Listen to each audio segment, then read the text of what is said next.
Encuentro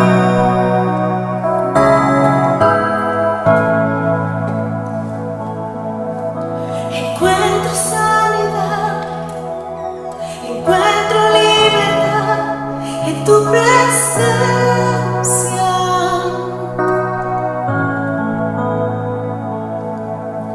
Encuentro perdón, encuentro salvación en tu presencia.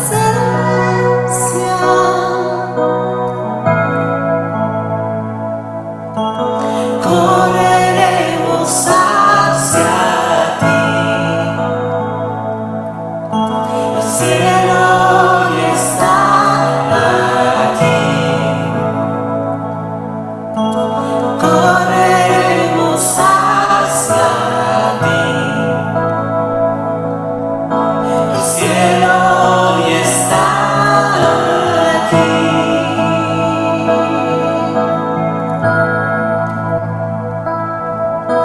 Amamos tu presencia, oh Dios. Amamos tu presencia, oh Dios. Dile al Señor, amamos tu presencia. Amamos tu presencia, oh Dios. Amamos tu presencia, oh Dios.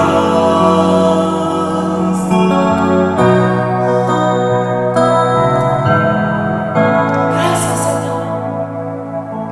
Encuentro sanidad, encuentro libertad en tu presencia.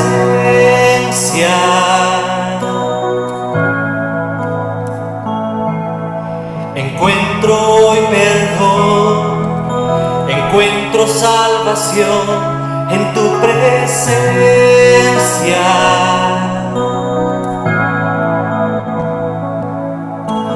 Correremos hacia ti, el cielo ya está aquí. Correremos hacia ti, el cielo ya está aquí. Amamos tu presencia, oh Dios.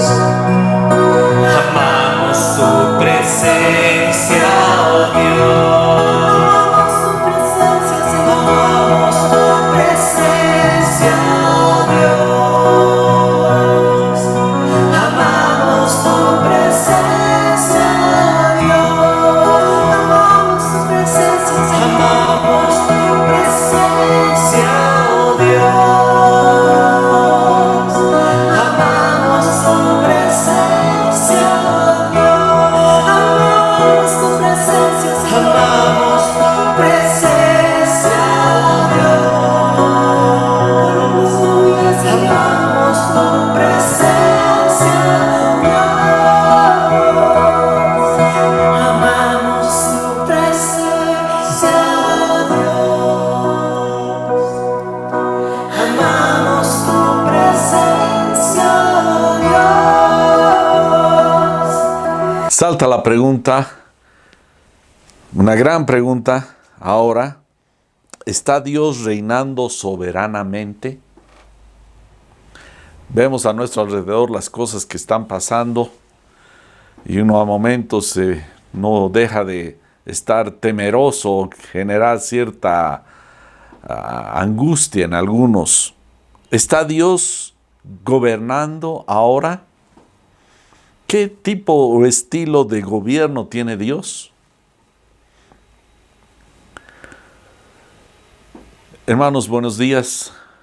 Vamos a responder esta pregunta y otras más que creo que son apropiadas.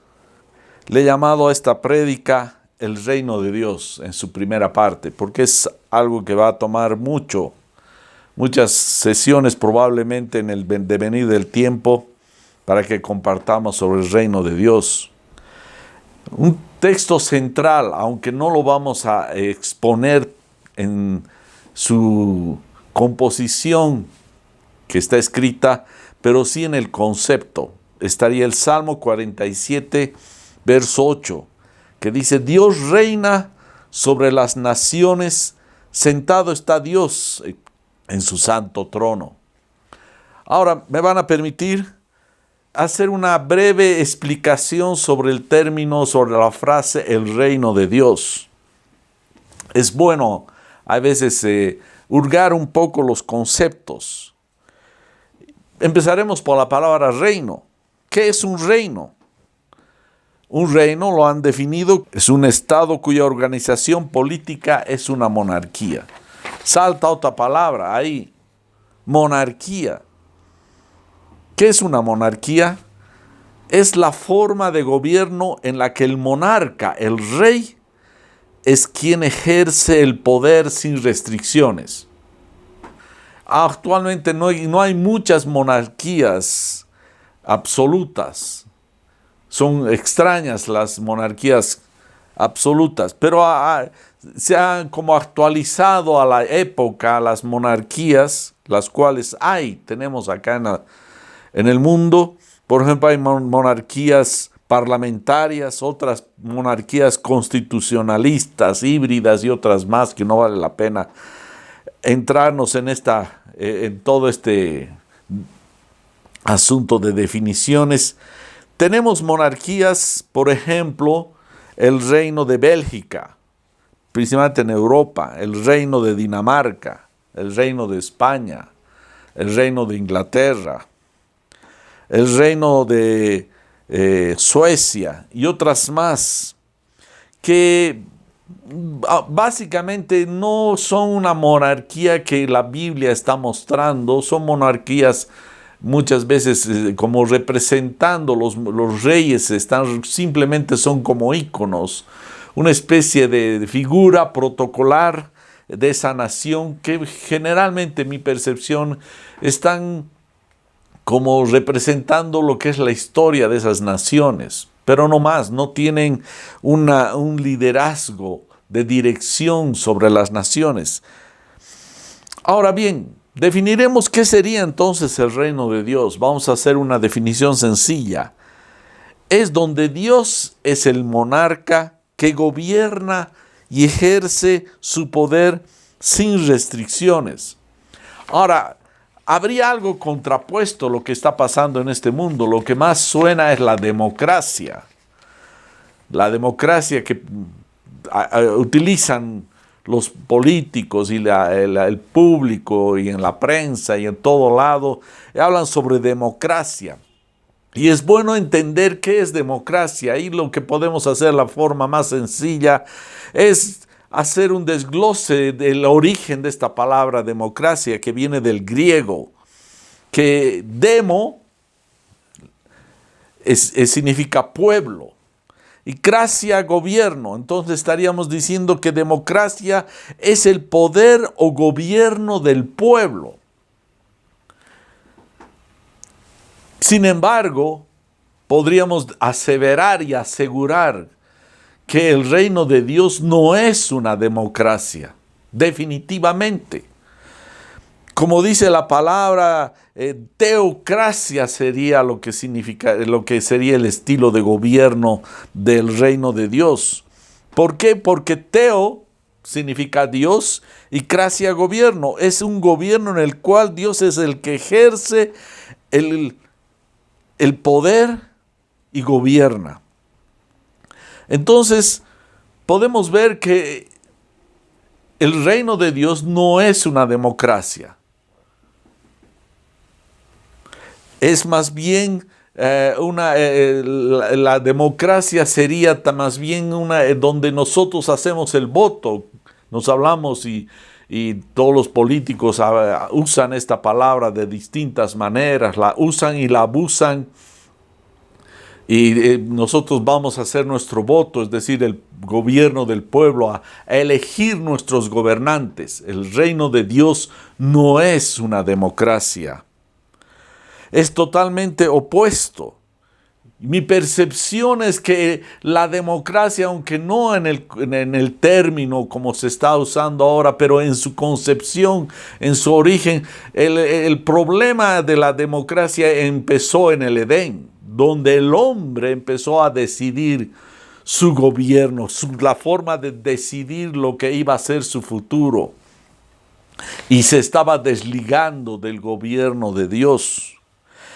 Pero si nos vamos y nos trasladamos ahora, podemos hacernos una pregunta.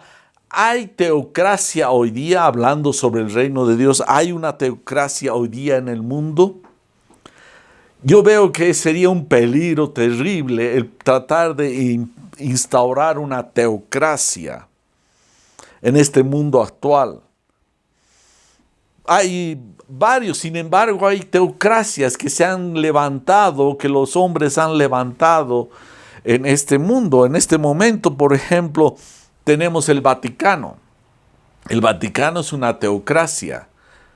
Se indica que el Papa en este sentido ha sido instaurado por Dios.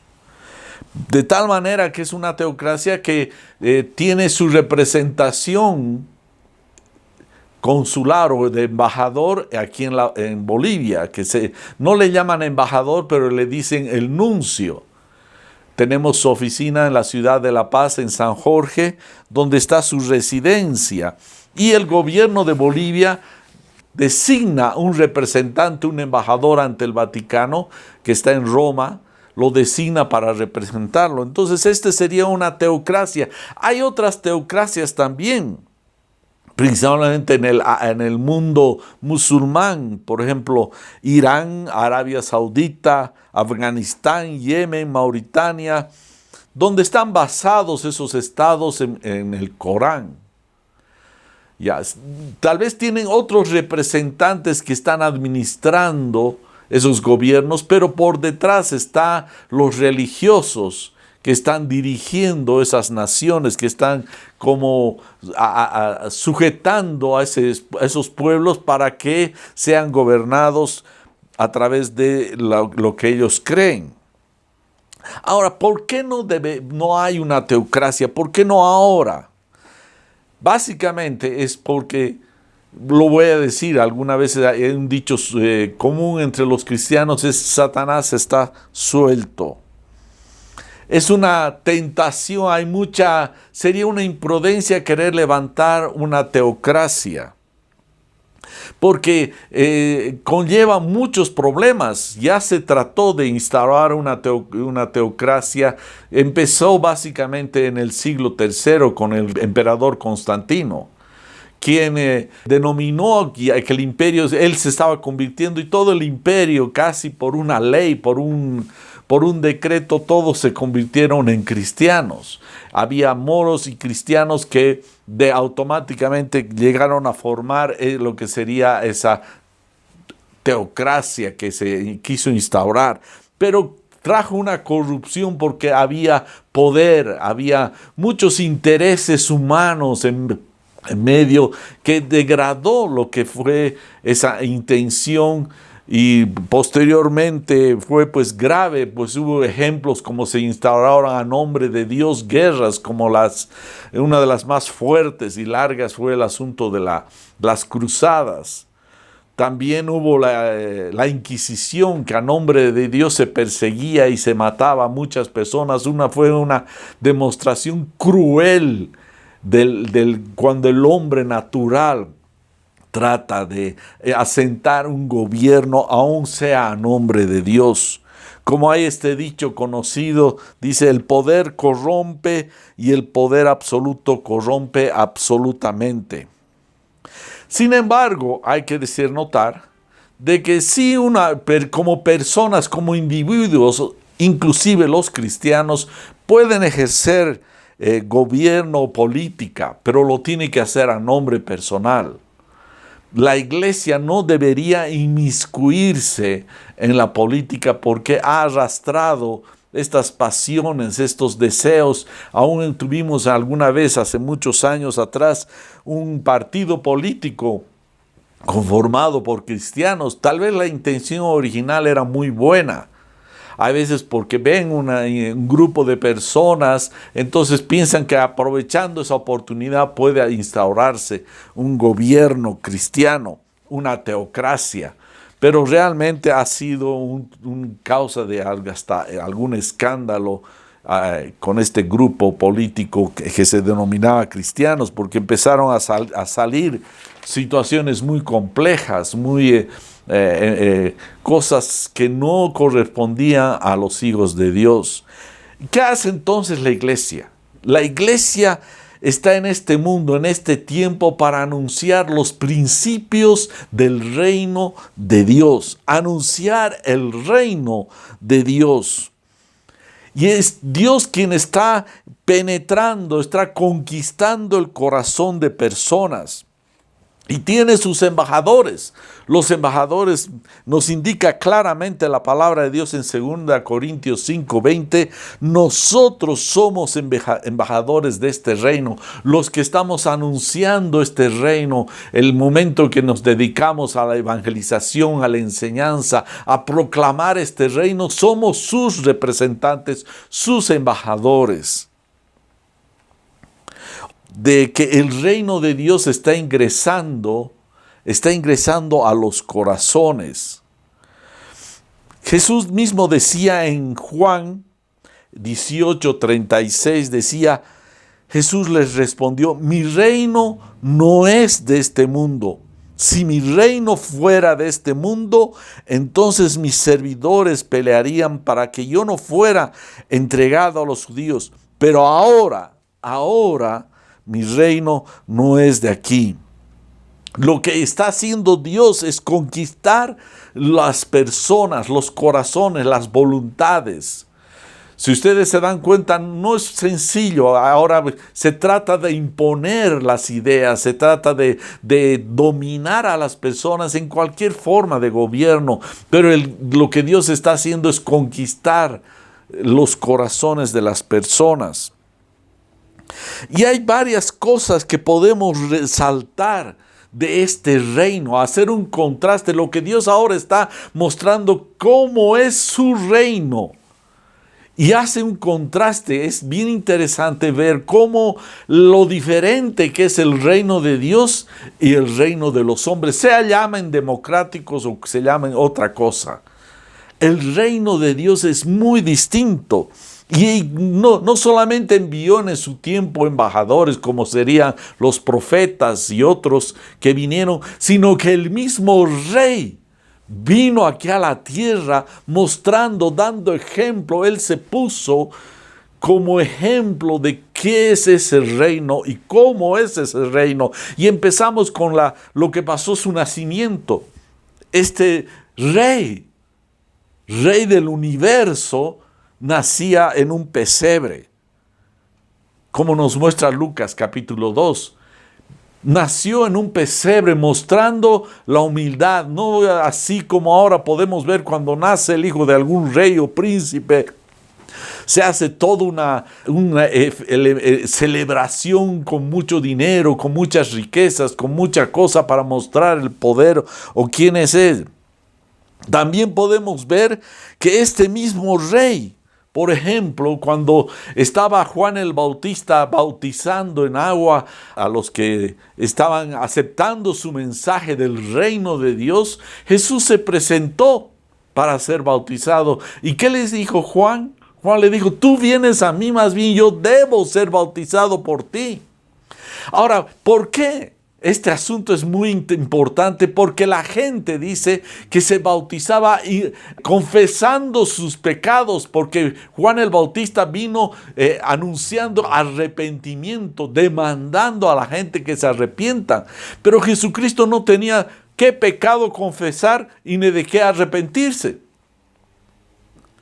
Si se dan cuenta, él podía decir, yo no necesito bautizarme, y la verdad humana, divinamente en su santidad, él no necesitaba bautizarse.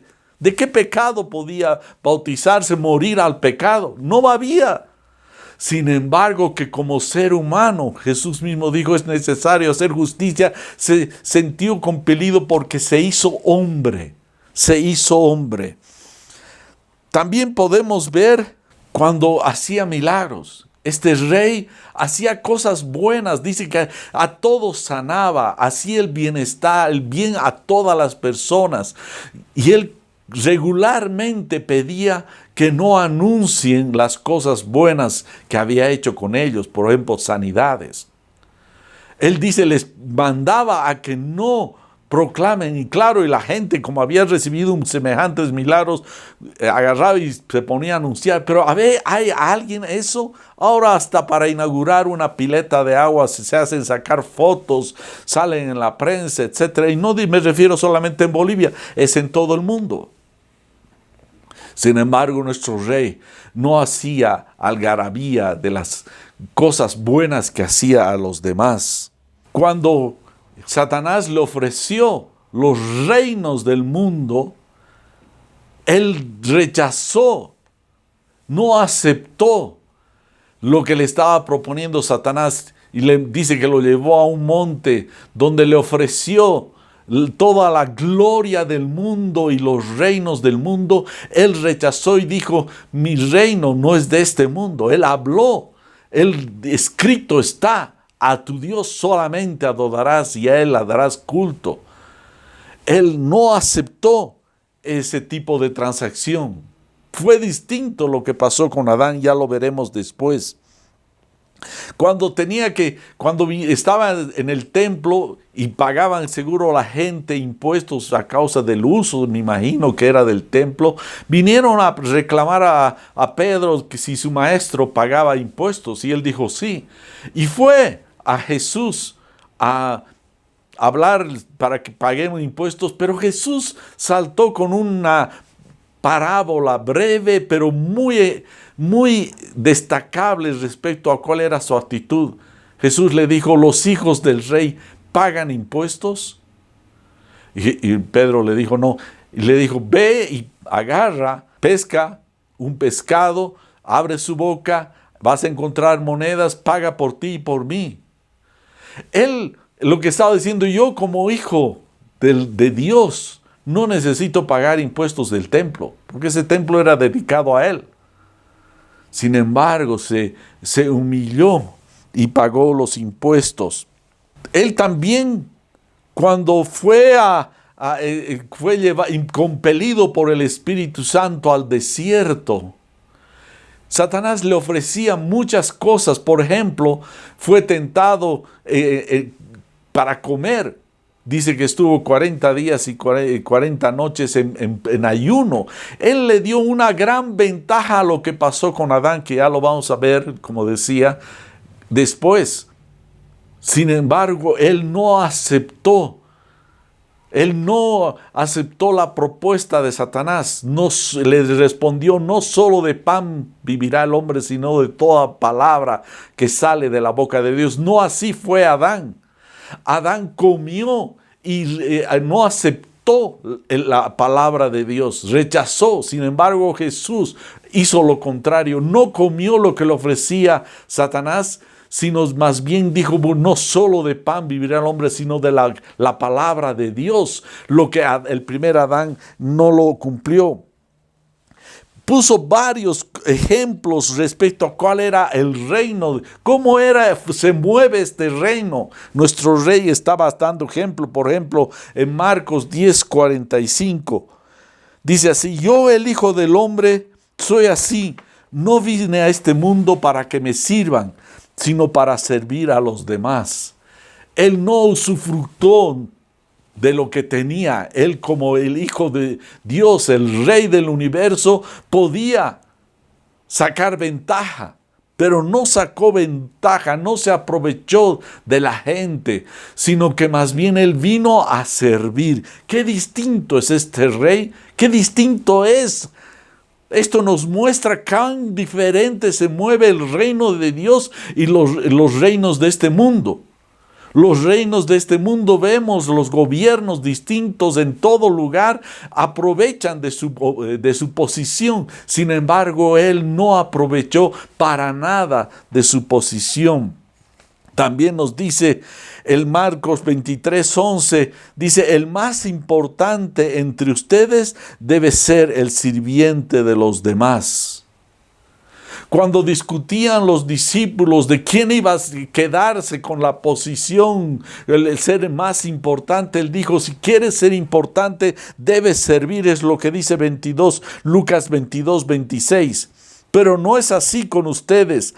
Antes el mayor entre ustedes hágase como el menor, y el que dirige como el que sirve. Es decir, hermano, si tú estás en una posición dentro de la iglesia es simplemente servir, no es sobresalir. Qué diferente es el mundo y el reino de Dios. Él hizo un contraste impresionante respecto a cómo se mueven los reinos del mundo. Es ser el más relevante, el más importante, aquel que sobresale de los demás. Pero no, Jesucristo vino a negarse, vino a mostrar cómo es el reino de Dios. Aquí sale una pregunta: ¿dónde quisieras estar tú? ¿Bajo qué reino? ¿Bajo cuál reino? Jesús mismo, cuando estuvo acá entre nosotros, dijo que no tenía en posesión ni siquiera una almohada, no tiene dónde recostar su cabeza. Eso nos muestra Mateo 8:20. No hizo gala, pese a ser dueño de todo, él no aprovechó de todas esas cosas. Su plan era rescatar al hombre, porque el hombre ha sido el que ha caído en esa forma, lo que vemos en los gobiernos del mundo. Y no me refiero específicamente a nuestra nación, vuelvo a repetir porque somos sensibles en este tema, sino que todos los gobiernos del mundo, Él vino a mostrar otro estilo de gobierno. Su reino, el reino donde el Señor vino a servir, como lo podemos ver cuando agarró, pues se quitó el traje y se puso la toalla a lavar los pies de sus discípulos. Pedro mismo le dijo: Señor, porque sabía que era el Hijo de Dios, más bien de que todos deberían estarle lavando los pies. Él dijo: Señor, ¿tú me vas a lavar a mí? ¿Y qué dijo Jesús? Lo que hago ahora no lo entiendes todavía, lo vas a entender después. Y era porque Él vino a servir. Y Él dijo: yo soy el Señor y Maestro. Y la verdad, es cierto, dijo. Pero si yo, el Señor y Maestro, lo he hecho esto, hagan ustedes lo mismo. El servicio, el no hacer el mandamás. Él vino a rescatar, porque fue el hombre el que perdió. Dios le dio autoridad, como nos muestra en Génesis. Dios le dio autoridad y el hombre claudicó y le entregó la autoridad a Satanás. Entonces Jesús vino a rescatar al hombre donde se había perdido, donde se había resquebrajado esta relación. Así que, hermanos, es así. Pero hay una de las cosas que más me llama la atención, fue cómo se movía este rey. ¿Cómo se movía este rey? Vemos ahora, por ejemplo, en cualquier lugar se reúnen las naciones más ricas del mundo, los G7, los G20 y no sé, todas esas cosas, y cómo se mueven en grandes carros blindados y los reciben con motocicletas, con equipos muy grandes de seguridad, y llegan en sus aviones exclusivos. Sin embargo, el Rey del universo, el Rey de este reino de Dios, ¿cómo vino a este mundo? Nos habla Mateo 21:5. ¿Qué es lo que dice? Digan a la hija de Sión: mira tu rey. Mira tu rey, viene hacia ti, humilde y montado en un burro, en un burrito, cría de una bestia de carga. Y este término humilde está diciendo de una manera suave, cariñoso, afable. Estaba viniendo con un espíritu amable, bondadoso, apacible. ¿Y en cómo venía? En un burro. A ver, yo me imagino, y lo decía en la anterior reunión en el centro, ¿cómo sería que nuestro presidente o alguien vaya a recibir, llegue, digamos, el presidente de Estados Unidos o de cualquier nación y vaya a recibirlo en un burro, en un asno? Yo pienso que se sentirían ofendidos si lo van a recoger en un asno. Sin embargo, el rey de Dios, el rey de este reino de Dios, ingresó al lugar de su reinado, Jerusalén, en un burrito. Y no solamente en un burrito cualquiera, era un burrito que nadie lo había montado, un burrito joven, tierno, que nadie lo había montado. Venía ingresando a su lugar. En vez de venir, probablemente, prepárenme, porque fue y mandó para que le trajeran ese burrito. Él escogió el burrito. Podía decir, tráigame un caballo blanco, y a los discípulos hacerlos vestir de trajes todo finos y lujosos y con espadas bien pulidas, y que ingrese levantando a la gente, vayan, hagan campo. No, el rey venía en un burrito y sus discípulos y la gente lo recibía, y no era una alfombra roja. Eran las capas de las personas. La gente ponía sus sacos, por decir en nuestra época serían nuestros sacos, nuestras chompas, nuestras poleras, y la gente ponía todo lo que podía para recibir al rey. ¿Era este nuestro rey? ¿Qué gobernante tú deseas? Él vino mostrando el reino, cómo era su reino, y era el mismo rey. No solo envió a un mensajero por delante para que nos explique, o algún iluminado, sino que él en persona se hizo hombre. Es así lo que pasó. El hombre claudicó a su autoridad delegada por Dios, como dice en Oseas 6:9, dice: pero ellos, como Adán, han transgredido el pacto, allí me han traicionado. Es decir, Adán lo que había hecho es básicamente, o sea, 6:7, perdón, lo que Adán había hecho es básicamente traicionar, dar la vuelta de su creador, darle la espalda a su creador y someterse al ideólogo de lo que es este mundo, que es Satanás.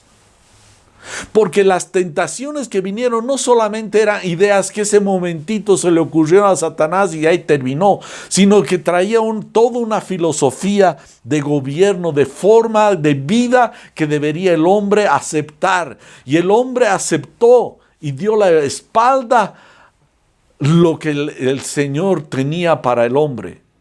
Eso fue lo que pasó.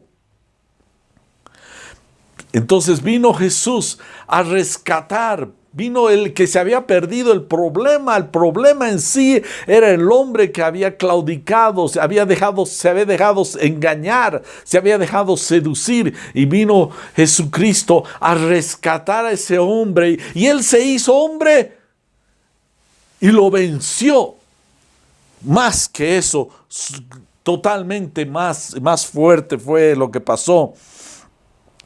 Satanás le quitó, de alguna manera amañada, le quitó la autoridad al hombre, y se puso Satanás a ser el ideólogo, como decía, el pensador de todo lo que estamos viviendo en este mundo. Cosas seductoras, pero las consecuencias, las razones de haber salido de la cobertura de Dios, nos ha traído consecuencias como la que ahora estamos viviendo, esta pandemia. Dios está tratando de rescatar, de llamar al hombre, de hacer volver el corazón del hombre a su reino. Pero el hombre sigue empecinado en rebelión, estar en contra de Dios. Ha escogido más la filosofía y el pensamiento de Satanás que el pensamiento de Dios. Eso es lo que ha pasado. Pero sin embargo, Jesús vino a rescatar y lo venció a Satanás. Lo venció de una manera más que una victoria, digamos, a medias, sino una victoria total.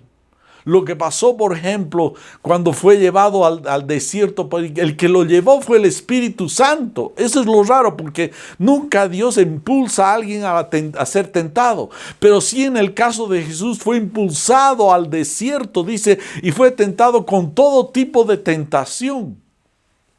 Y tal fue la victoria de Jesucristo que el hombre fue vencido. Simplemente no tenía ningún ayuno, no tenía una necesidad.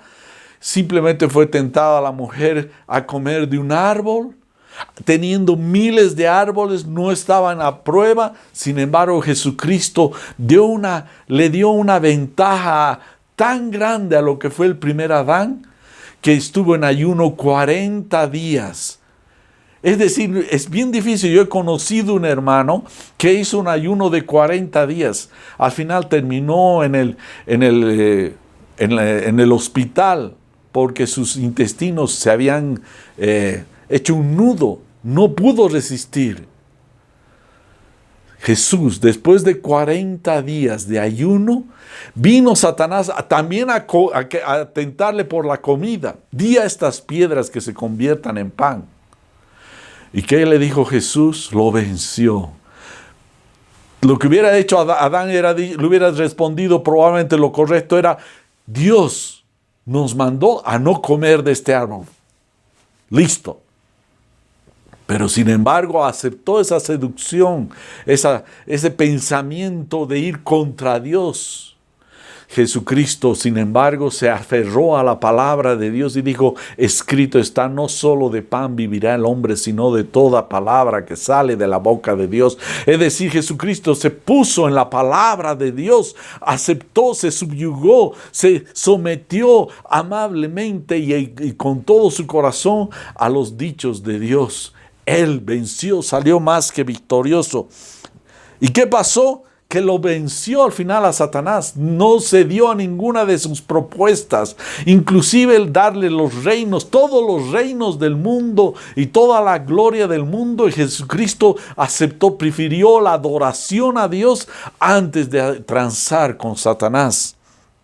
Y como dice en Juan 12:31, ya está aquí el juicio de este mundo. Ahora el príncipe de este mundo será echado fuera. Ya, Jesucristo vino a poner juicio. Lo venció. Satanás dice que no tenía un espacio, una pisadera en la vida de Jesucristo. Jesucristo vino a implantar una nueva naturaleza en el hombre. Una nueva naturaleza. El hombre había cedido a la autoridad que le había dado, como dice en Génesis 1:28. Dios les bendijo y les dijo: sean fecundos, multiplíquense, llenen la tierra y sométanla. Es decir, Dios le estaba diciendo: somete la tierra, gobierna la tierra. ¿Y qué hizo el hombre? Se sometió a Satanás. No aprovechó esa autoridad, sino le dio su corona a Satanás. Así que, hermanos, fue Satanás quien venció al ser humano, y Jesucristo vino a rescatar, a restaurar lo que sería. Y quiero pedir que, por favor, si pueden poner el gráfico. He hecho este gráfico para mostrar lo que pasa con el reino. El reino de Dios es inmutable, nunca ha sido mellado. Si lo ven, la línea ahí arriba, es la flecha que está arriba. Dice el inmutable y eterno reino de Dios. Sin embargo, el hombre fue quien cayó, fue creado. El hombre en rebelión se entregó no solo su autoridad, sino su vida a lo que fue a entrar bajo la filosofía de Satanás. Y Jesucristo vino a recuperar lo que había perdido. Jesucristo hizo un puente para volver a restaurar lo que el hombre había perdido, para apuntar lo que sería la gloria de Dios. Voy a volver a explicar este gráfico. Este gráfico nos muestra lo que realmente ha pasado. El reino de Dios no ha sido mellado en nada. El reino de Dios es inmutable y eterno. Es el hombre el que ha caído. Y por eso Jesucristo vino a hacerse hombre para restaurar al hombre a aquella gloria que Dios nos había prometido. El hombre fue creado, el hombre dio la espalda, cedió su poder y su autoridad a Satanás, y Jesucristo vino a restaurar, pero aquellos que aceptan son recuperados por Jesús y son otra vez restaurados para la gloria que Dios tiene preparado para nosotros. Eso es lo que dice en Juan 16:11. Dice, el juicio vendrá porque quien gobierna este mundo ya ha sido juzgado. Entonces el reino de Dios no ha sufrido mella, no ha sido dañado o que Dios ha sido, de alguna manera afectado. No, sino que he sido el hombre, y por eso Jesucristo se hizo carne, se hizo hombre. Ha tomado la naturaleza humana. Fue el hombre que dio la espalda a Dios y asumió las ideas, la filosofía. Y esto, por favor, quiero que entiendan, no solamente fue una propuesta de palabras y algunas frases con algunas ideas, sino que venía, cuando Eva fue tentada por Satanás, venía toda una filosofía de vida que estaba proponiendo. Ya a partir de ese momento el hombre ya no iba a vivir para Dios ni sujeto a Dios, sino vivir para Él. Iba a vivir solamente pensando en Él. Eso es lo que pasó cuando Pedro, inspirado por así decir por Satanás, cuando le dijo, ¿cómo maestro vas a morir? Cuando estaba refiriéndose Jesús a lo que relataba que iba a morir en la cruz. ¿Y qué le dijo Satanás? Tú solamente buscas los intereses de los hombres y no de Dios. Eso fue lo que le estaba diciendo Jesús. El pensamiento que Satanás siempre va impulsando es el hombre, todo es el centro de la vida, es el hombre, pero Jesús vino a poner las cosas en orden. El reino de Dios es donde Dios es el que gobierna todo nuestro estilo de vida y estamos centrados en Él, en nuestro Creador. Centrados en nosotros es simplemente muerte, no podemos seguir. Eso es lo que está pasando, por eso hay tanta muerte, porque el hombre vive solo centrado en sí mismo, pero Jesucristo vino a dar vida, porque los hombres que entregan su vida y se someten a su gobierno, a su reinado, es cuando tienen la vida eterna. El hombre se subyugó a Adán a las ideas, a la forma de vida que trajo Satanás. Por eso hay este principio que dice, las ideas traen consecuencias. Satanás estaba penetrando con un estilo de pensamiento, una filosofía de vida. Por eso dice Juan 16:11, el juicio vendrá porque quien gobierna este mundo ya ha sido juzgado, Jesús lo venció como hombre a Satanás. ¿Podía Dios hacer desaparecer? Porque Satanás es una criatura. Podía hacerla desaparecer. Y si quiere también puede hacer desaparecer a la humanidad. Pero Él tenía un plan. El hombre había sido vencido. Él se hizo hombre y vino a rescatar como hombre. Y lo venció a Satanás como hombre. Por eso fue impulsado por el Espíritu Santo al desierto para ser tentado, y dice tentado en nodo, y de esa manera le arrebató a Satanás la victoria que había perdido el hombre, se había rendido a los pensamientos de Satanás. Qué importante es rendirse al gobierno de Dios. Así es, hermanos. Entonces, Jesucristo vino a traer otra vez de nuevo este reino. Por eso empezó su ministerio.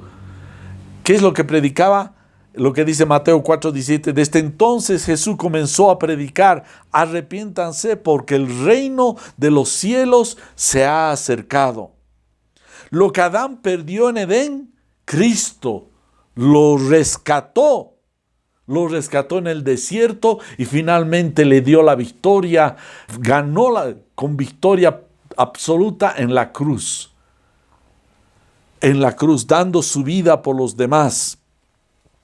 Por eso dice en 1 Corintios 15:45, así también está escrito, el primer Adán fue hecho alma viviente, el último Adán, espíritu que da vida.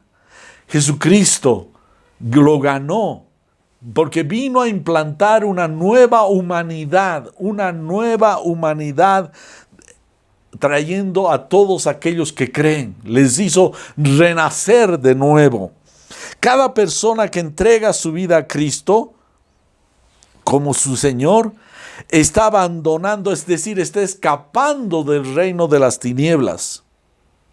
Ahora le queda poco tiempo a Satanás. Este tiempo que estamos viviendo yo, por mi percepción, hermanos, es que estamos viviendo lo que dice este verso. Está en Apocalipsis capítulo 12, verso 12.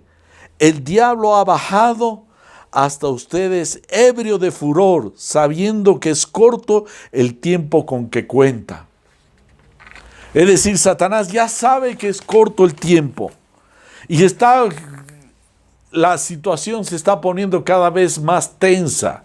Y yo pienso que también, hermanos, si me permiten, es que lo que estamos viviendo, esta pandemia, es parte de esa situación de conflicto y de batalla. ¿Y qué hizo Jesús? Hizo con su muerte rescatar a los hombres para su reino. Y eso es lo que dice Hechos 26:18 cuando Dios lo llamó a Pablo. Y es lo que dice, para que les abra sus ojos. Le estaba diciendo a Pablo cuál era el ministerio. Para que les abra sus ojos, refiriéndose a la humanidad, a fin de que se conviertan de las tinieblas a la luz y del dominio de Satanás a Dios, para que reciban por la fe en mí el perdón de pecados y herencia entre los que han sido santificados. Ahora yo hago la pregunta,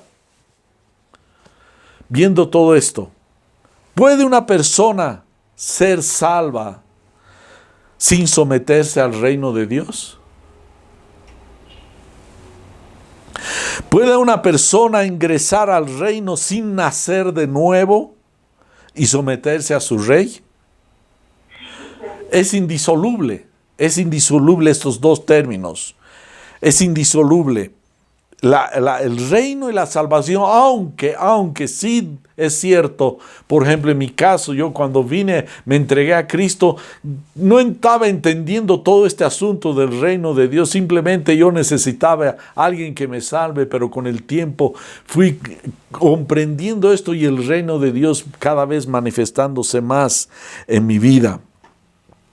Porque dice Colosenses 1:13, porque Él nos libró del dominio de las tinieblas y nos trasladó al reino de su Hijo amado. Son dos reinos. El reino de las tinieblas manifestado en las distintas formas en todo este mundo y el reino de Jesucristo que es a través de la iglesia, que somos como una avanzada. Es tremendo lo que está pasando. Los efectos y la condición y abrazar a Cristo. Él vino como rey, nació como rey, pero mostrando el estilo de vida de lo que es ese reino, una vida sencilla, y murió como rey. Eso es lo que decía en Lucas 23:38. Pusieron un letrero que decía, este es el rey de los judíos. Si nos damos cuenta, había un conflicto entre reinos, el reino de Dios y el reino de las tinieblas. Ahora bien, brevemente vamos a hacer un pequeño estudio, muy breve de lo que ha pasado, que este reino Dios lo estaba anunciando hace mucho tiempo atrás. De Moisés hasta Samuel, lo que gobernaban la nación de Israel eran jueces. Pero el verso final del libro justamente de Jueces es bien devastador en su concepto. Dice que cada uno dice el libro de Jueces, su último párrafo dice que no había rey en Israel y cada uno hacía lo que bien le parecía. En otra versión dice lo que le da la gana. No había rey. Ahora bien, los de Israel se dieron cuenta que necesitaban un rey y fueron a Samuel y le dijeron, ya no queremos más jueces, Samuel se sintió casi ofendido porque no estaban como contentos con el estilo de manejar, administrar lo que era Israel en ese tiempo. No era reino, era simplemente Israel, la nación de Israel. Y dice la palabra de Dios que Dios les respondió porque fue a Dios Samuel muy molesto con esta propuesta del pueblo de Israel. Y dice, y el Señor dijo a Samuel, escucha la voz del pueblo en cuanto todo lo que te digan, pues no te han desechado a ti, sino que me han desechado a mí para que yo no sea rey sobre ellos. Yo no sea rey sobre ellos. En ese tiempo tenía el pueblo de Israel una oportunidad. Decir, no queremos jueces. La gran propuesta hubiera sido, queremos que haya un rey y que ese rey sea Dios sobre Israel. Pero ellos pidieron otro hombre, igual que las otras naciones, para que reine sobre ellos. Y Dios les habló de las cosas que iban a pasar, si iba a haber estos gobiernos, ese tipo de gobierno de reinado mundano sobre esa nación, y finalmente iba a llevarlos a arrepentirse de haber solicitado un rey, que iba a enseñorearse de sus hijos, de sus propiedades, de explotar los impuestos, etcétera, etcétera, y todas esas cosas. Sin embargo, Dios le dijo, haz todo lo que ellos te han pedido. Y Dios encaminó después de Saúl, quien no le agradó nada, es decir, que no tenía complacencia en las cosas de Dios. Venía después lo que era el rey David. Este rey realmente nunca se consideró rey, sino que él reconoció el reinado de Dios sobre su vida. Esa fue la gran diferencia con Saúl y todo lo demás. Por eso Jesús mismo le decían, Jesús, hijo de David. Porque David no tomó una postura como las de los otros, sino que se sometió al reinado de Dios. Esa es la razón por la que después Jesús vino a través de lo que sería la descendencia de David. Por eso había las genealogías desde Adán, para demostrar que Jesucristo era el Hijo del Hombre, se hizo hombre, vino con naturaleza descendente de hombres. Eso es por una de las razones. Claramente las Escrituras nos muestran respecto al reino de Dios. Y el mismo David lo habla en el Salmo 110, del verso 1 al 2, vamos a ver. Dice el Señor, mire, está escribiendo David, dando una palabra profética. Dice el Señor, ¿cuál Señor? Dios el Padre. A mi Señor, Jesucristo el Hijo, siéntate a mi diestra. Mírenlo, permítame hacer énfasis. Dice el Señor, a mi Señor. Hasta ese tiempo y hasta después, los reyes generalmente han llegado a considerarse de casi un origen divino, semidioses. El último que hubo fue el emperador de Japón, que después de la Segunda Guerra Mundial le hicieron reconocer que era simplemente un ser humano. Pero hasta ese tiempo lo consideraban los japoneses divino. Entonces, aquí David estaba rompiendo el esquema de los reinados que los hombres tenían, donde se consideran divinos, sino que aquí el rey David reconocía quién era el rey de Israel. Por eso dice el Señor a mi Señor, siéntate a mi diestra, hasta que ponga a tus enemigos por estrado de tus pies. El Señor, hablando de Dios el Padre, extenderá desde Sión, le dice a Jesús, tu poderoso cetro, diciendo, domine en medio de tus enemigos. ¿Y qué vemos? En este momento estamos viviendo un choque de reinos, un choque de gobiernos. No necesariamente reinos en el sentido de reyes, sino de gobiernos. Los gobernantes manejando la cosa como ellos quieren, creando caos, confusión, aun de los países más puros, por así llamar, de demócratas, están teniendo problemas con los mismos gobernantes. Lo que pasó en enero en Estados Unidos y en otros países, que lo que pasa, lo que nos vemos, lo que nos rodea, la gente se levanta, los gobernantes pelean, es una lucha de poderes. Sin embargo, aquí viene la gran pelea de los poderes del mundo y el poder del reino de Dios. Y vemos el Salmo 2 escrito también por el rey David. Por David. Miren qué precioso. ¿Por qué se enojan tanto las naciones? ¿Por qué pierden el tiempo haciendo planes inútiles? Los reyes de la tierra se preparan para la batalla. Los gobernantes conspiran juntos en contra del Señor y en contra de su ungido. ¿Y qué dicen? Rompamos las cadenas, gritan y dicen, liberémonos de ser esclavos de Dios. Pero el que gobierna en el cielo se ríe, el Señor se burla de ellos, después los reprende con enojo, los aterroriza con su intensa furia, pues el Señor declara, he puesto a mi rey, elegido en el trono de Jerusalén, en mi monte santo.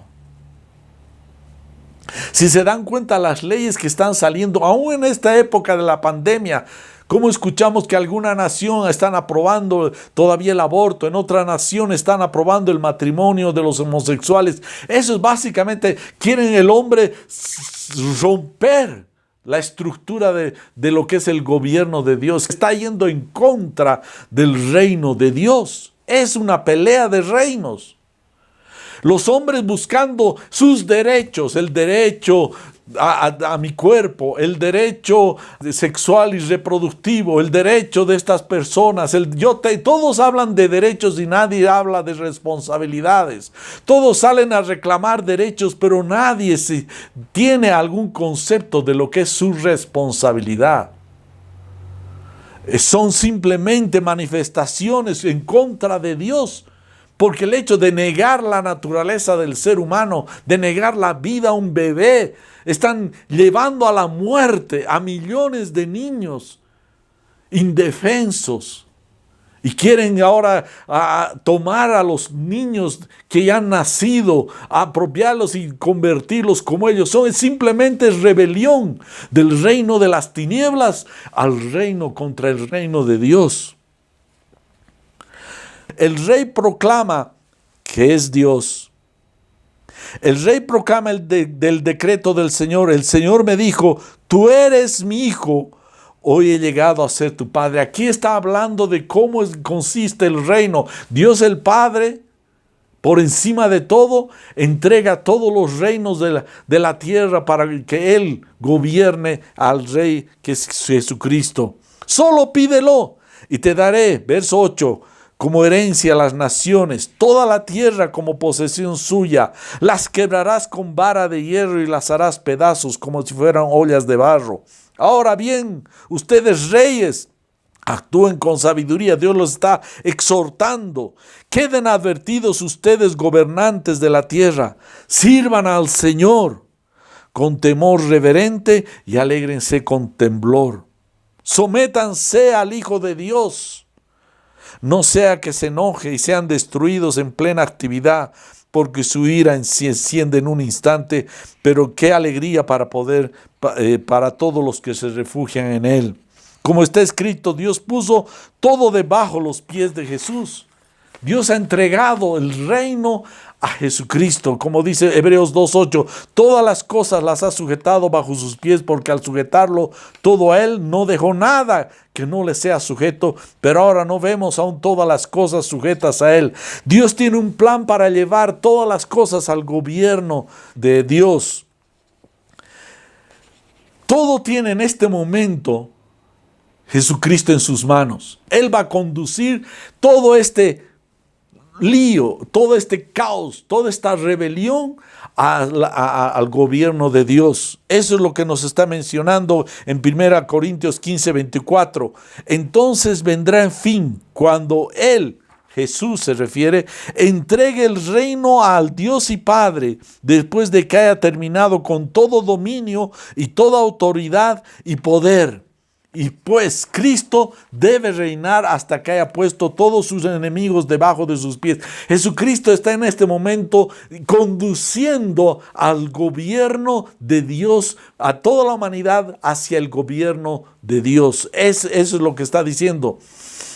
Y si el último enemigo que será eliminado es la muerte, porque Dios ha puesto todo sujeto bajo sus pies. Pero cuando dice que todas las cosas están sujetas a Él, es evidente que se exceptúa aquel que ha sometido a Él todas las cosas. Cuando todo haya sido sometido a Él, a Jesucristo, entonces el Hijo, Jesucristo mismo, se sujetará a aquel que le sujetó a Él todas las cosas para que Dios sea todo en todos. Él es soberano hoy por hoy.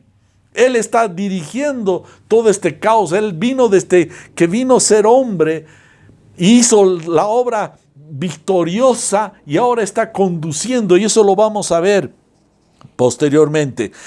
Él es rey en este momento, como dice el Salmo 10:16. El Señor es eternamente y para siempre rey. El Señor es rey eternamente y para siempre. El Salmo 29:10 dice, el Señor se sentó como rey durante el diluvio. Sí, como rey se sienta el Señor para siempre. Y lo dice también Isaías 44:6. Así dice Jehová, Rey de Israel y su Redentor, Jehová de los ejércitos, yo soy el primero y yo soy el postrero, fuera de mí no hay Dios, no hay Dios. No teman, el verso 8 dice de Isaías 44, ni se amedrenten, no te hice oír desde la antigüedad, te lo dije, luego ustedes son mis testigos, no hay Dios sino yo. No hay fuerte, no conozco ninguno. Lo que está haciendo Jesús encaminando, está conduciendo este caos hacia el reinado total de Jesucristo. Y para eso permítame cerrar con esto, con esta lectura, Apocalipsis capítulo 5. Vemos acá que el Padre tenía en su mano un libro, dice, escrito por dentro y por fuera con 7 sellos. Ahora, yo pensé que era simplemente un evento de desatar los sellos y nada más, pero lo que está el Espíritu, de acuerdo a lo que hemos leído, es que al desatar, ¿quién es capaz de conducir, de realizar todo lo que estaba escrito y ya está definido por Dios el Padre? ¿Quién es capaz? Y aquí vemos lo que dice. Dice, en la mano derecha de aquel que estaba sentado en el trono, vi un libro escrito por dentro y por fuera, sellado con 7 sellos.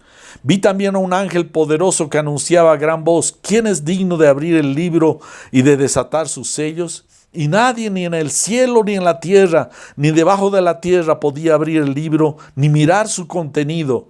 Yo lloraba mucho, porque nadie había sido hallado digno de abrir el libro, ni de mirar su contenido.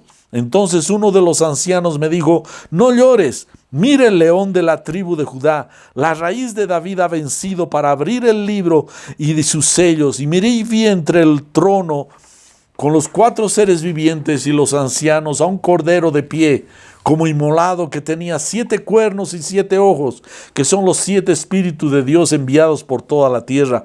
Y vino y tomó el libro de la mano derecha de aquel que estaba sentado en el trono.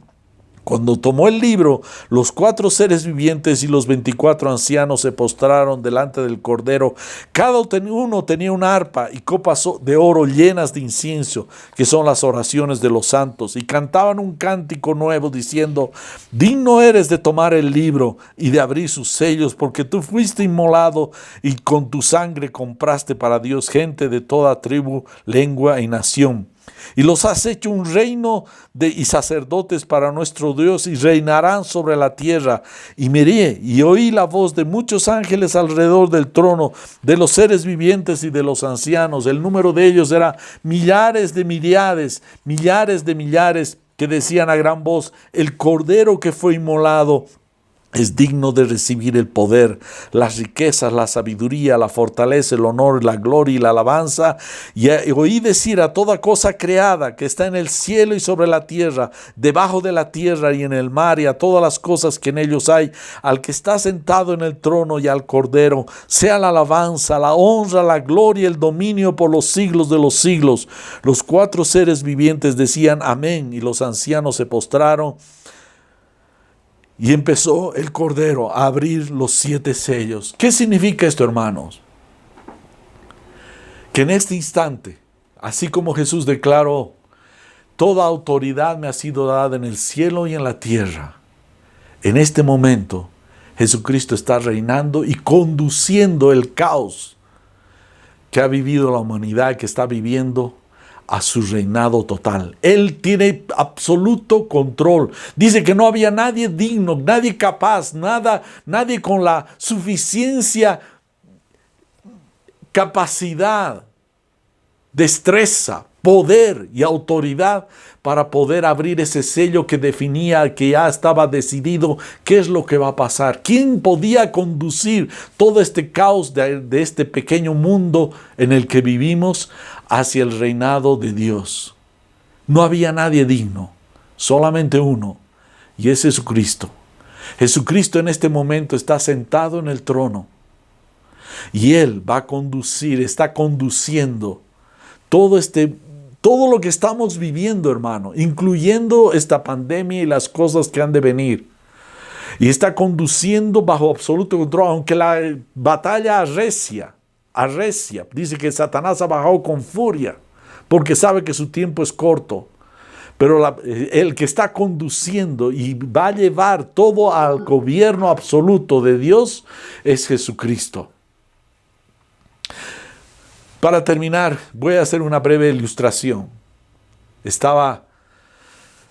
Una vez lo contó David Kittelson, aquellos que lo han conocido, hermano de Felipe, cuando un día estaba predicando y dio un testimonio, una ilustración, que creo que es válida.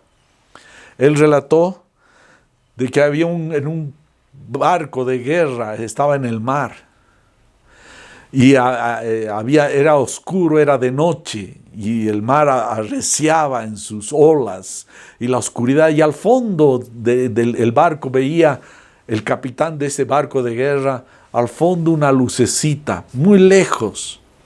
Entonces le dice el capitán a su ayudante, le dice, mande un mensaje para que se retire, se gire a 10 grados a la derecha. Casi inmediatamente responden de esa lucecita y le dicen, más bien usted gire 10 grados a la izquierda. Se molestó el capitán y volvió a decir, vuelve a insistir para que se gire ese barco. Y porque me imaginaba viéndose en un acorazado de guerra, el capitán dirigiendo, pues le dijo, aquí le habla el capitán de este barco de guerra, gire usted a la derecha. Y vuelve la voz, usted más bien gire a la izquierda. Finalmente dice, soy tal capitán, y le da el nombre del ejército, de la marina de guerra, gire a la derecha. Y al final el de la voz del que viene le dice, aquí habla del faro. Creo que esta humanidad, lo que Dios está haciendo, como le está diciendo, giren ustedes a mi reino. Amén. Vamos a orar. Señor, te damos gracias por este día, porque tu reino es reino eterno, tu gobierno es sempiterno. Te damos la gloria. Señor, oramos por este tiempo donde tú estás sentado en el trono, dirigiendo a la humanidad, estás abriendo los sellos ya designados y definidos por Dios el Padre, y estás llevando esta humanidad finalmente para que arribe al reinado tuyo. En el nombre de Jesús te damos gracias. Amén. Gracias, hermanos. Dios los bendiga.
salvación en tu presencia.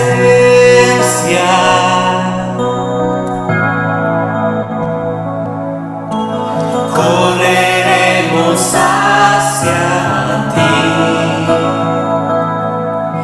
El cielo hoy está aquí. Correremos hacia ti.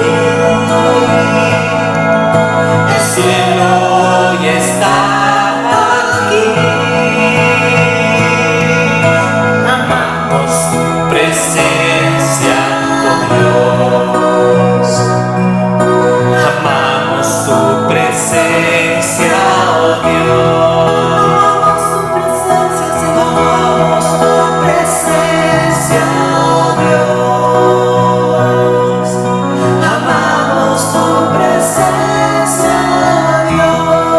Amamos tu presencia, amamos tu presencia, oh Dios. Amamos tu presencia, oh Dios. Amamos tu presencia, amamos tu presencia, oh Dios. Amamos tu presencia, oh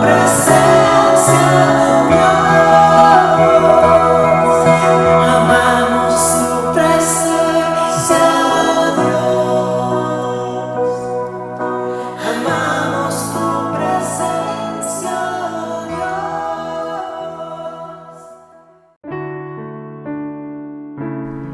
Esperamos que el mensaje de hoy haya sido de bendición para tu vida. Si necesitas consejería o apoyo en oración, por favor no dudes en contactarte. Escríbenos a los siguientes números de WhatsApp. En la Ciudad del Alto, al número 719-05-791. 719-05-791. En la zona central, al número 732-11-354. 732-11-354. En la zona sur, al número 656-5973. 656-5973. Que Dios te bendiga.